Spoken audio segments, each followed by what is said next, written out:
سږکال د نورو کلونو په پرتله په افغانستان کې د تودوخې کچه لوړه ده چې ورسره هممهاله د هیواد په لویو ښارونو کې د برېښنا پرچاوي هم ډیره شوې ده.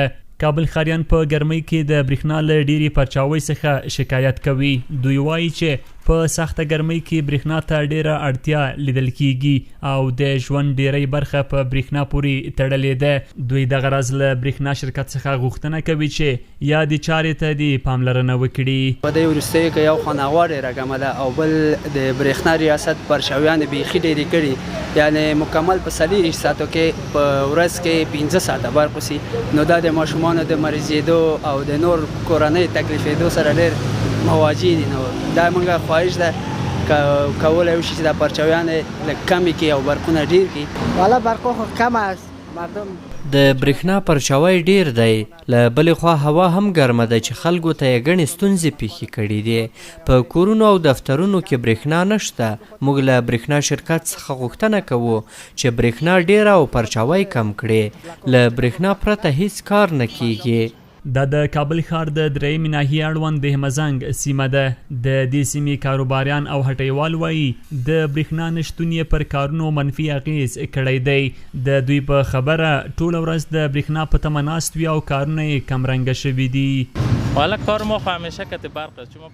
زموږ ټول کار له برېښنا سره دی، ځکه چې زه یو فلزکار یم. دلته ډیری وخت ولډینګ کوم، سر او کار مې له برېښنا سره وي. برېښنا نشته، سهار چې ولاړه شي مازدیګر 3 بجې یا ماښام راځي چې هغه وخت زموږ په درد نه خوري، ځکه شپه کیږي، هټۍ بندوو او کور ته ځو. نو زه مجبور یم چې د ورځې مې ماشینونه په جنریټر چالان وساتم. تیل هم ګرانه دی او واره هم راته نه کوي. نو که چیرې برېښنا وي بیا به مې کار هم ښه وي. والا برقا بسیار زیاد تاثیرات کرده. د برېښنا نشتون او پرچاوي زموږ پر کارونو ډیرې منفي اغیزې کړي دي. زه اوس باید ولاړ شم ساحې ته او کار وکړم، خو برېښنا نشته. مجبور برېښنا ته په تمه شم او بیا کار ته ولاړ شم، خو ټوله ورځ برېښنا نه وي چې همداسې راباندې بېکاره ورځ تېره شي. زه مجبور یم چې د خپل کار د فعال ساتلو لپاره له ځان سره جنریټر وګرځوم.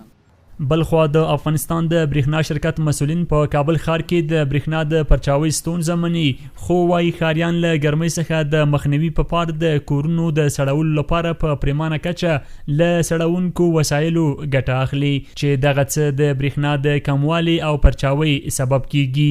دوی وايي هڅه کوي څو د برېښنا د کمښت ستونزه هر څومره ژر کیدای شي حل کړي. اوس مهال د پاره البته موږ حرارتي دستګاه لرو چې هغه مو د فعاله کړې ده او چالانوو یې، یوه اندازه برېښنا ځینې ترلاسه کوو. د دې دپاره چې په آینده کې موږ وکولی سو دغه ستونزې رامهار کو او را کنټرول کو.